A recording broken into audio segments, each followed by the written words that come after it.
My name is Sophia Bennett. I'm 28. 3 weeks ago, at 2:47 a.m., on what should have been the first night of my marriage, I woke up choking on smoke in the guest cottage of my husband's family estate. The bedroom door jammed from the outside, and realized someone had just tried to kill me. "Ethan!" I screamed, pounding on the door. The smoke was thick, black, chemical, not wood smoke, something accelerant-based. My eyes burned. "Ethan, the door won't open!" No answer. Just the roar of flames eating through the cottage walls. I ran to the window. Bars. Decorative wrought iron bars that I'd thought were charming yesterday afternoon when Ethan carried me over the threshold. Now they were a cage. The glass was old, thick. I grabbed the brass lamp from the nightstand and swung with everything I had. The window shattered on the fourth hit. I used the lamp base to clear the jagged edges, wrapped my hand in the bedsheet, and squeezed through the gap between the bars. My wedding dress, the vintage Valentino that had belonged to Ethan's first wife, caught on the iron and tore. I hit the ground hard, rolled into the hedgerow, thorns scraping my arms and face. That's when I saw him. Ethan, standing 50 feet away near the main house with his mother Victoria, both of them backlit by the cottage burning behind me. Neither of them running toward the fire, neither of them calling 911, just standing there, watching. Victoria's face was stone. Ethan had his phone in his hand, but he wasn't dialing. He was filming. "Well?" Victoria said, her voice carrying across the lawn in the pre-dawn stillness. "That's unfortunate. Before I go on, if stories about standing up for yourself mean something to you, please hit like and subscribe and tell me in the comments where you're watching from right now and what time is it there. I need to back up. Let me take you back 11 years, to when I was 17 and my parents died in a car accident on the Pacific Coast Highway. Black ice, head-on collision, instant. I inherited everything: the Bennett fortune, the house in Presidio Heights, the trust fund worth $23 million that I couldn't touch until I turned 25. I also inherited Elena. Elena Ruiz had been our housekeeper since before I was born, but she was more than that. She was the one who taught me to braid my hair, who stayed up with me during thunderstorms, who made tres leches cake every year on my birthday because it was the only thing I'd eat the week after my parents died. The day after the funeral, I found her in the kitchen at midnight, handwriting something at the table. She looked up when I came in, tears on her face but her jaw set. "Mija," she said, "come here." I sat down. She took my hands. "Your parents were good people, but they were trusting people, too trusting." And she squeezed my fingers. "I need you to promise me something. When bad things happen, and they will happen because money makes people cruel, you find me. Even if I'm gone, you find me. I will leave you everything you need." "What do you mean gone?" "I mean dead, baby." She smiled sadly. "I'm 68. I have maybe 10, 15 years if I'm lucky. But I'm going to spend every one of those years making sure you're protected. Promise me you'll remember. Find Elena. Even if it's just my name, find me." "I promise." She stood up, kissed my forehead. "Good. Now go to bed. Tomorrow we make tres leches cake, okay? With extra cream the way you like." I met Ethan Langford 6 years later at a fundraiser for the SF Museum of Modern Art. I was 23, fresh out of Parsons with a design degree I didn't need, and no idea what to do with my life except show up to charity events and smile. Ethan was 31, handsome in that polished tech executive way, recently widowed. His first wife, Caroline, had died of cardiac arrest 9 months earlier. Tragic. Sudden. She was only 26. "You have kind eyes," he said, handing me a glass of champagne. "That's rare in this crowd." We got married 18 months later in a small ceremony at City Hall. His mother Victoria insisted we honeymoon at the family estate in Hillsborough. The cottage is so romantic, darling, and you'll have complete privacy. I should have questioned why Ethan needed me to sign so many documents in the weeks leading up to the wedding. Insurance paperwork, he said. Life insurance, health insurance, estate planning, smart financial planning for married couples. He made it sound so reasonable. Just a formality, he'd said, sliding the papers across the table at his lawyer's office. $10 million policy, split beneficiary between me and my mother. Standard for families with assets like ours. I signed. I trusted him. I had no reason not to. The morning after the fire, I woke up in a hospital bed with second-degree burns on my arms and smoke inhalation damage that made every breath feel like swallowing glass. Victoria was sitting in the chair beside my bed, perfectly composed in a cream Chanel suit. "Where's Ethan?" I asked. My voice came out as a rasp. "Dealing with the fire, Marshal," Victoria said. She didn't look at me. "Such a terrible accident. Old wiring in the cottage, apparently. We're lucky you got out. The door was jammed from the outside. You were disoriented. Smoke inhalation causes confusion. I saw you, both of you, standing there. We heard the commotion and came outside. By the time we realized the cottage was on fire, you'd already escaped. Really, Sophia, you should be grateful you're alive instead of making accusations." She stood up, smoothed her skirt. "The detective wants to speak with you. I suggest you tell him exactly what I told you. Old wiring, terrible accident, lucky escape. Anything else would be—" She paused at the door. "Let's just say, complications aren't good for anyone." That was the first time I heard what would become her signature phrase, the one she'd repeat every time I got too close to the truth. Complications aren't good for anyone. The fire marshal's report came back 3 days later. Accidental electrical fire. Cause unknown. No foul play suspected. I tried to argue. I told them about the jammed door, about the accelerant smell, about seeing Ethan and Victoria just standing there. They smiled, took notes, and did nothing. Ethan's behavior changed immediately. He moved me into a hotel, for safety while we renovate, and then started making excuses not to see me. Business trips, late meetings. His mother needed him. When he did show up, there was something different in his eyes, something flat and calculating. 2 weeks after the fire, I got the first call from a lawyer I'd never heard of. "Ms. Bennett, I'm calling regarding your trust fund. There's been a situation. Your husband executed power of attorney documents last week. He's initiated a transfer of $10 million into a joint marital account." "That's impossible. I never signed power of attorney." "According to our records, you signed on June 8th at 3:15 p.m. at the offices of Langford and Associates. June 8th, my wedding day, while I was getting my hair done at the salon on Union Street. I was at my hair appointment. I have credit card receipts, witnesses. I'm sure this is just a misunderstanding. However, the money has already been transferred. If you'd like to dispute this, you'll need to file a formal challenge." I hired 3 different lawyers. All of them told me the same thing. The signature looked legitimate, the notary stamp was real, and fighting it would take years and cost hundreds of thousands in legal fees.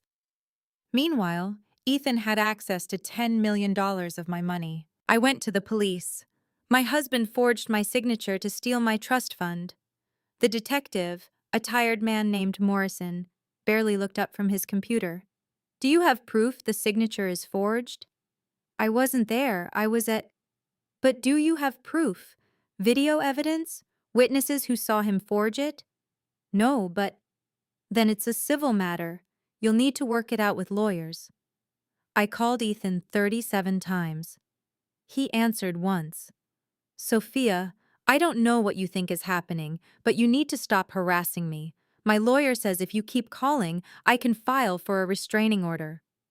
"You stole my money. You forged my signature." "I did no such thing. We're married, community property. Everything we have is joint now. That's how marriage works." The cottage fire wasn't an accident. Silence. Then, I think you should talk to someone, a therapist.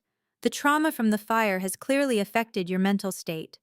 My mother was right, you're becoming paranoid. He hung up. I checked my bank accounts. The joint account showed a balance of $43. My personal checking had $8,200. My savings emptied. The quarterly disbursement from my trust that should have hit my account on July 1st never came. Elena had died 3 years earlier, before I met Ethan. Heart attack in her sleep, peaceful, surrounded by her family. I'd been devastated. She was 75. I spoke at her funeral, told stories about tres leches cake and thunderstorms, and the way she always called me mija, even though I wasn't her daughter. Now, sitting in that hotel room with $8,200 to my name and a husband who'd tried to kill me, I thought about her warning. When bad things happen, you find me. Even if I'm gone, you find me. But Elena was dead. Her apartment had been cleared out. Her family had moved to Texas. There was nothing left to find. I was wrong. I couldn't afford the hotel anymore. I moved into a studio apartment in the Tenderloin that smelled like mildew and cost $1,400 a month. My burns were healing, but the scars were thick and red, running from my wrists to my elbows. I covered them with long sleeves even though it was August and the apartment had no air conditioning. I needed money. The trust fund was tied up in legal battles I couldn't afford to fight. My credit cards were maxed. I had no job, no work history beyond charity committees and museum boards. I sold my engagement ring, a 3-carat Cartier that Ethan had insisted on, to a pawn shop on Mission Street for $8,000. The man behind the counter looked at me with pity. "This is worth at least 50, he said.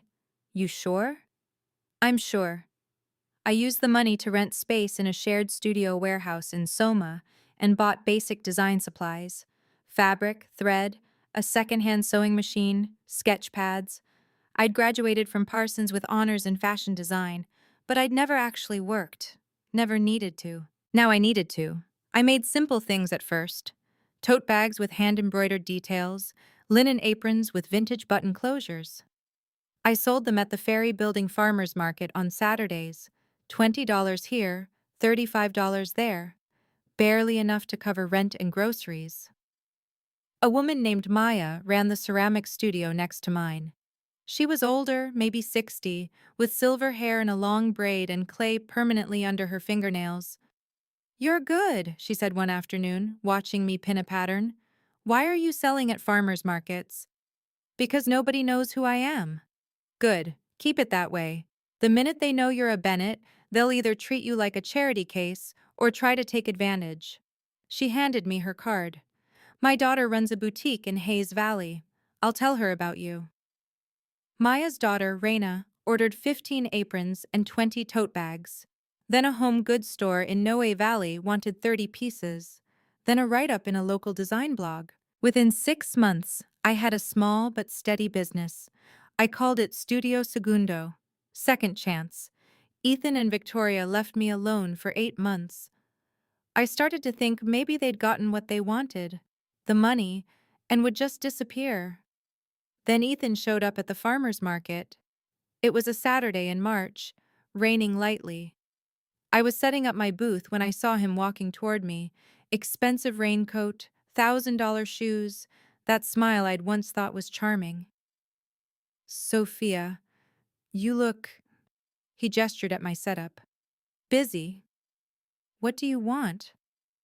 "I wanted to check on you, make sure you're okay."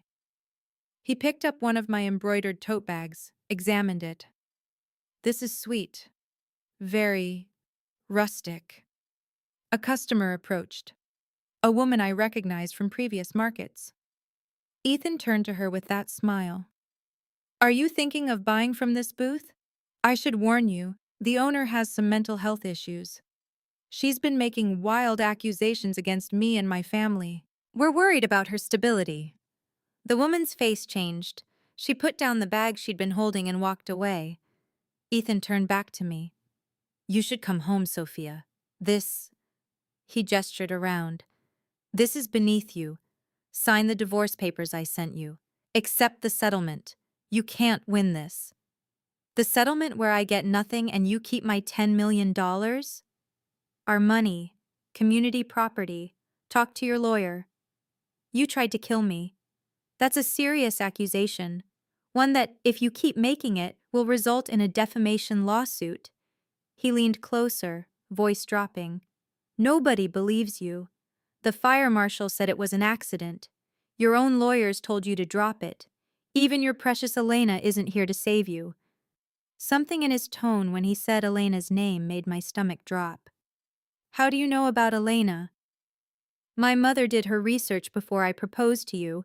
We know all about your little housekeeper friend, how she practically raised you, how you probably would have left everything to her if she hadn't died.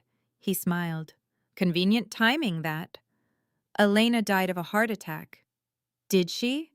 Or did she die knowing exactly what my mother was capable of, and she still couldn't protect you? He walked away before I could respond. I packed up early, hands shaking so badly I could barely fold the table. Maya found me in the studio that evening, sitting on the floor surrounded by fabric scraps. What happened? I told her everything. The fire, the forged documents, the stolen money, Ethan's visit to the market. She listened without interrupting. Do you have proof? She finally asked. No. That's the problem. He's too careful. Then you need to be more careful than him. She pulled out her phone. My ex-husband tried to screw me over in our divorce. I documented everything, every conversation, every interaction, started carrying a voice recorder, got him on tape admitting to hiding assets. She handed me a small digital recorder. Keep this on you. Always. Men like that can't help themselves. Eventually, they brag. That night, I couldn't sleep. I kept thinking about what Ethan had said. Even your precious Elena isn't here to save you. Find me. Even if I'm gone, you find me. I'd been so focused on surviving, on keeping my head above water, that I hadn't thought about Elena's warning in years. But now, sitting in my apartment at 2 a.m., I pulled out my laptop and searched for her name. Elena Ruiz, obituary. Elena Ruiz, San Francisco. Elena Ruiz, Bennett family. Nothing useful. Just her death notice and a short paragraph about survivors. Her son Marcus, her daughter Teresa, 6 grandchildren. Then I remembered. Elena had kept a storage unit. She'd mentioned it once when I was helping her clean out the garage. Some things you need to keep safe, mija. Things that matter. I'd never thought to ask what things. The next morning, I went to the storage facility on Cesar Chavez Street. The manager was skeptical until I showed him my ID and explained that Elena had been my family's housekeeper. She paid through 2030, he said. 15 more years already covered. You're listed as the backup contact. She added you 6 months before she died. Unit 247 was small, maybe 5 by 10 feet. Inside were boxes, dozens of them, neatly labeled in Elena's handwriting. Most were marked Bennett Family Records or Household Files, but one, in the back corner, was different. The box was labeled Sophia, open when you're ready. I sat down right there on the concrete floor and opened it. Inside were file folders, stuffed thick with documents. Bank statements, copies of legal filings, photographs. And on top, a sealed envelope with my name written in Elena's careful script.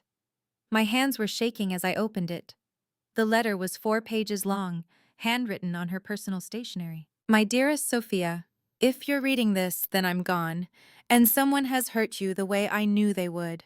I'm sorry, mija. I'm sorry I couldn't stop it while I was alive, but I was an old woman, and the people who do these things don't listen to housekeepers. They only listen to documents.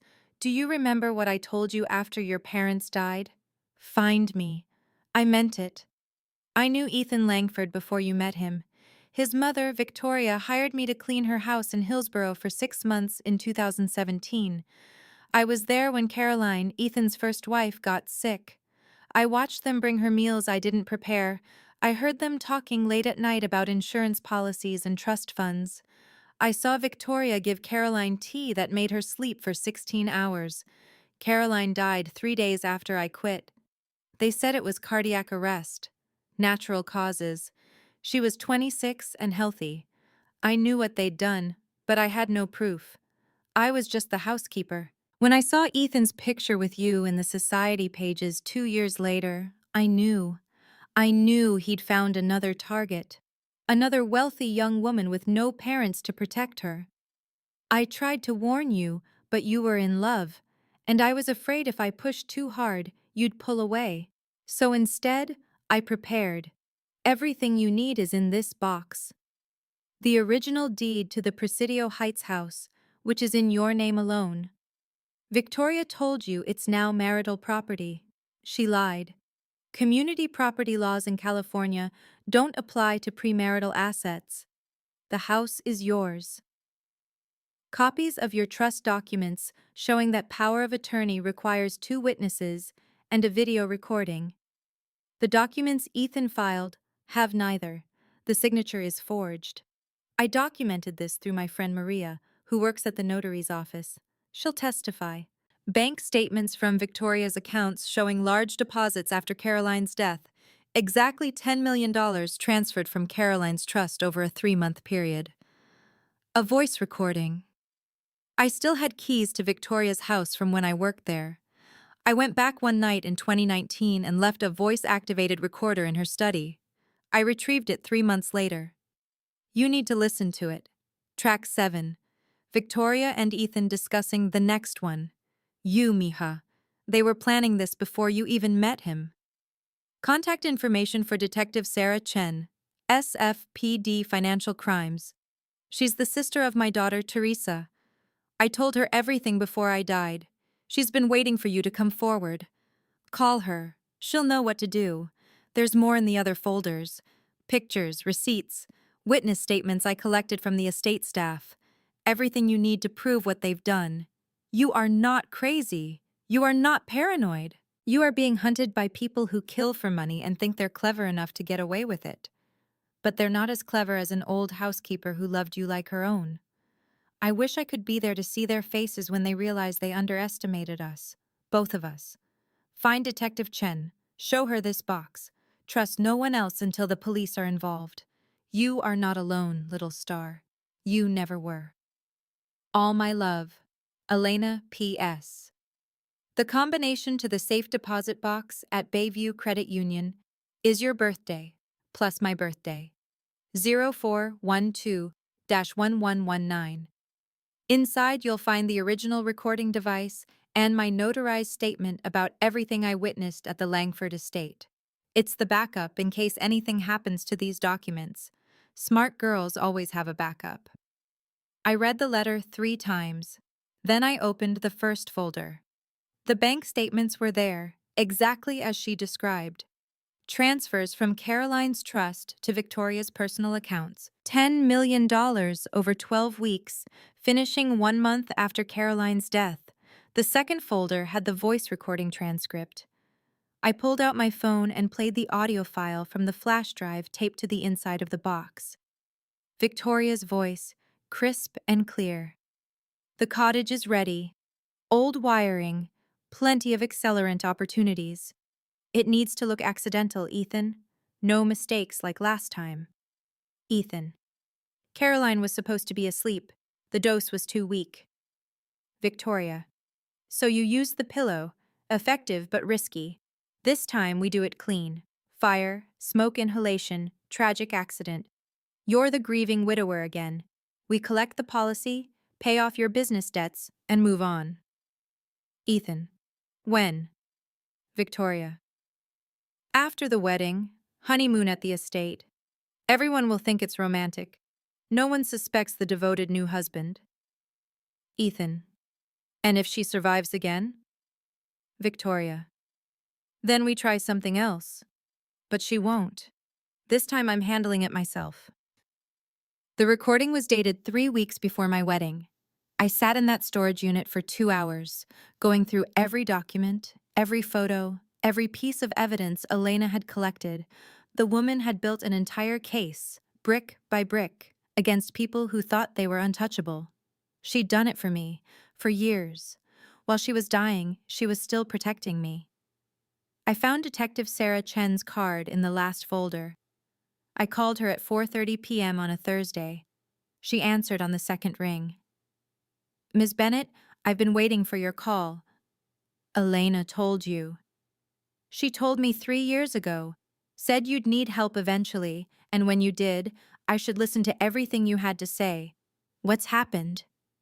I told her. The wedding, the fire, the forged documents, the stolen money. She listened without interrupting, just like Elena used to. "Can you come to the station tomorrow morning? Bring everything Elena left you, all of it." "Will it be enough?"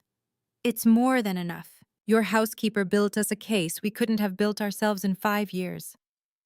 Elena documented everything like she was preparing for trial. The recordings alone are probable cause for arrest. I met Detective Chen the next morning at the SFPD Financial Crimes Unit in the Hall of Justice. She was younger than I expected, maybe 40, with dark hair in a tight bun and eyes that missed nothing. She went through Elena's box piece by piece, making notes, scanning documents, uploading audio files. "Your housekeeper was meticulous. These bank records show a clear pattern. Caroline's death, financial transfers, then targeting you. The voice recording is admissible. Single-party consent in California means as long as one person in the conversation knows they're being recorded, it's legal. Victoria didn't know, but Elena did.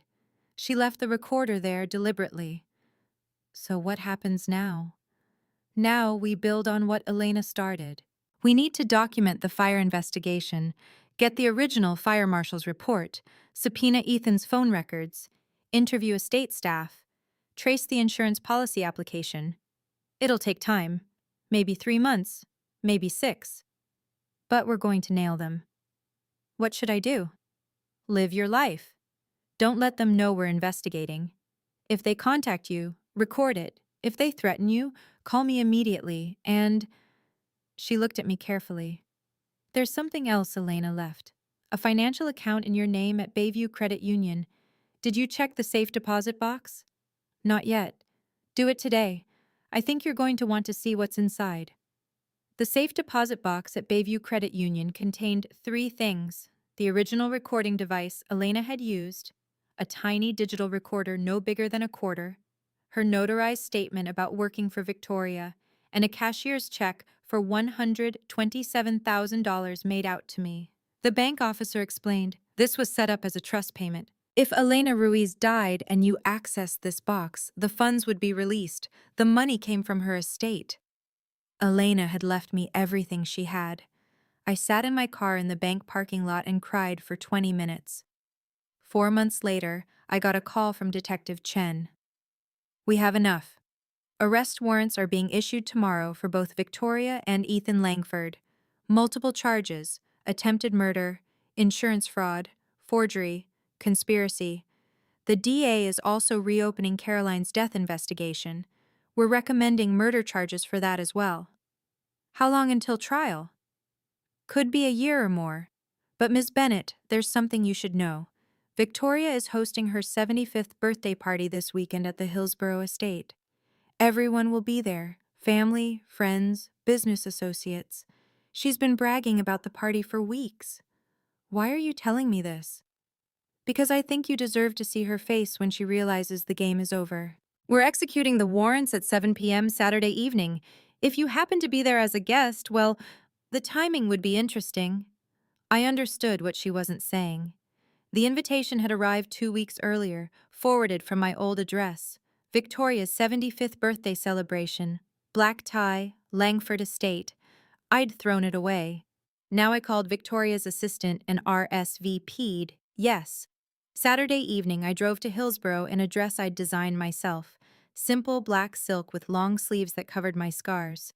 I wore Elena's St. Christopher medal on a gold chain. She'd left it in the safe deposit box with a note: "Wear this when you need courage." The estate looked exactly as I remembered. Rolling lawns, The main house lit up like something from a magazine, valets parking cars, a string quartet playing near the terrace. The burned remains of the cottage were gone, replaced by a new structure. No trace of what had happened there. Victoria stood near the entrance, greeting guests in a floor-length silver gown. Ethan was beside her, laughing with someone I didn't recognize. Neither of them had seen me yet. I walked up the stone path. Other guests streamed past me, men in tuxedos, women in designer dresses, everyone holding champagne flutes and smiling. Victoria saw me first. Her smile froze. "Sophia, what a surprise." "You invited me." I held up the invitation. "I thought it would be rude not to come." Ethan turned. His face went carefully blank. "This isn't appropriate." "Why not? We're still married. Legally, I have every right to be here." Victoria's hand tightened on her champagne glass. "Complications aren't good for anyone, dear. Perhaps you should leave." "I'm not here to cause complications. I'm here to celebrate your birthday. 75 years. That's quite an accomplishment." We stood there, the three of us, in a tableau that probably looked friendly from a distance. Up close, the tension was thick enough to cut. "Well," Victoria finally said, "since you're here, you might as well come in." The party was in the grand ballroom, 100 people, maybe more.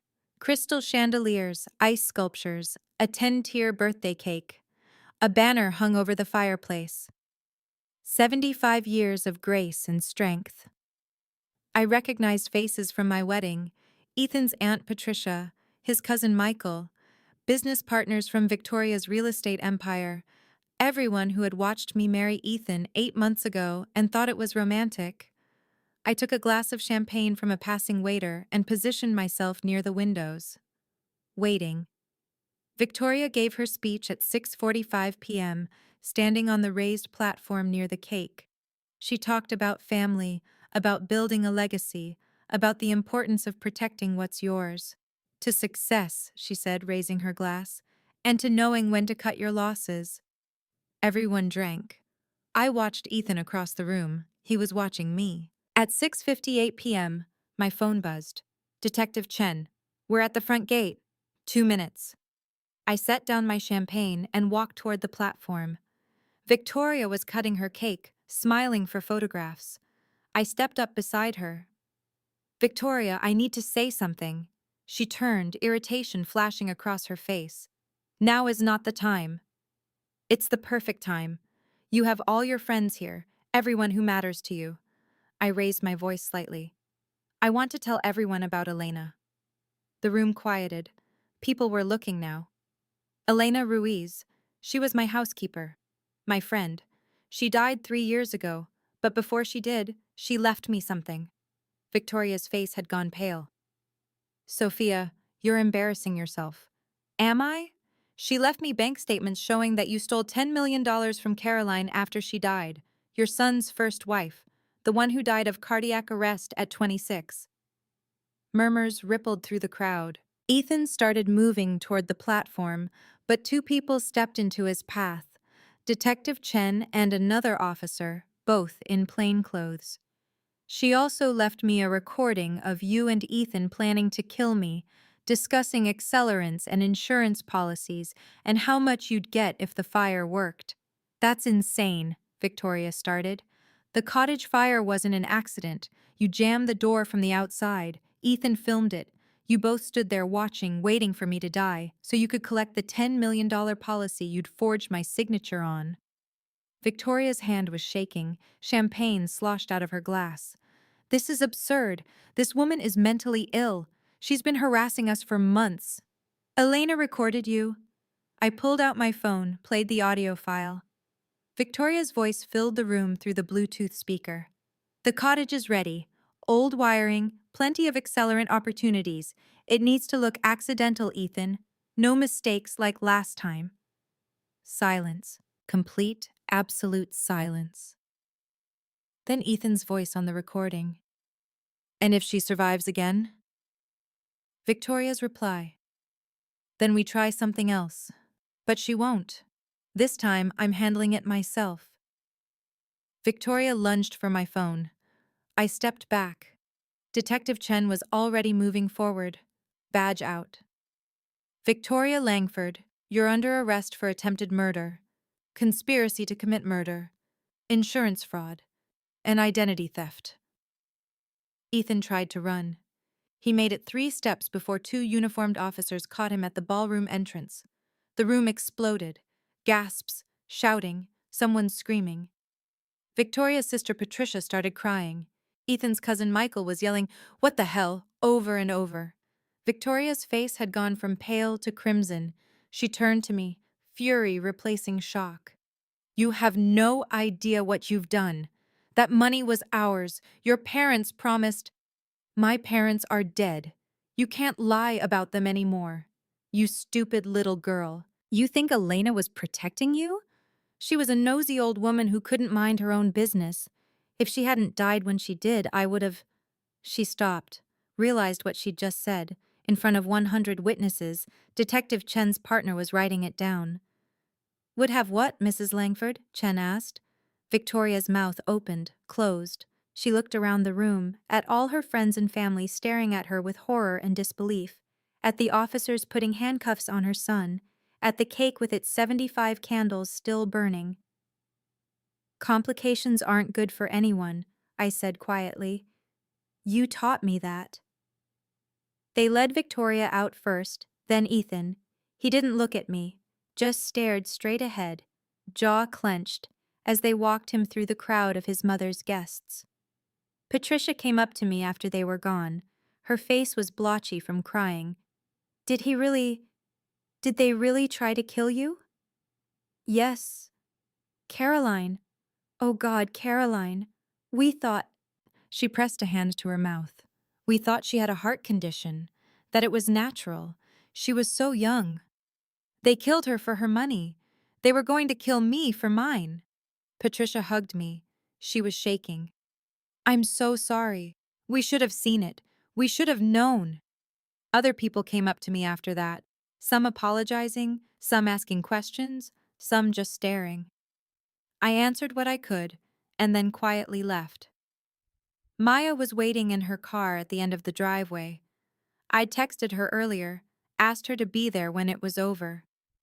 "How do you feel?" she asked as I got in. "Like I can breathe for the first time in 8 months."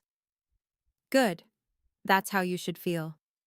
We drove back to the city in silence. She dropped me off at my apartment, hugged me, told me to call if I needed anything.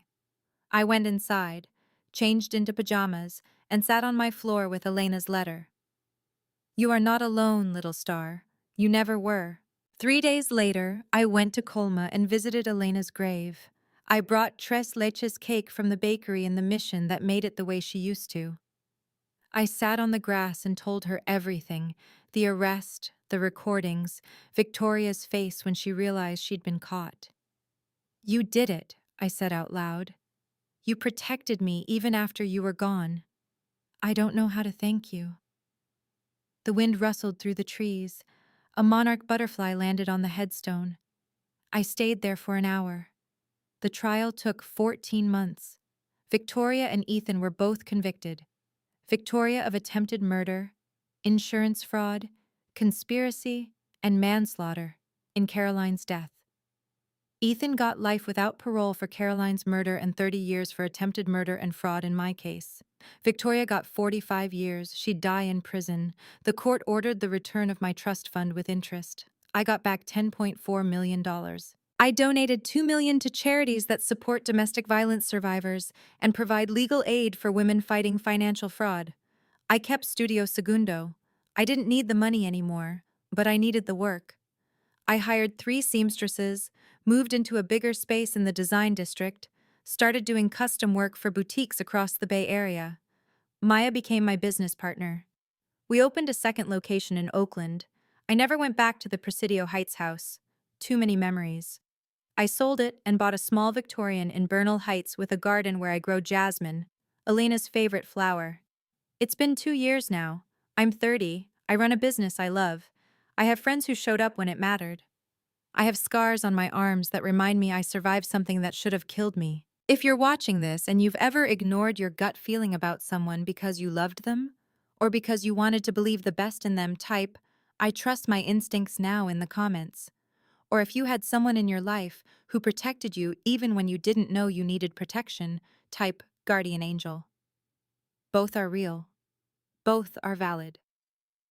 If this story meant something to you, check the description for more stories just like this one. Thank you for being here. I hope wherever you are, you're safe, you're believed, you're enough.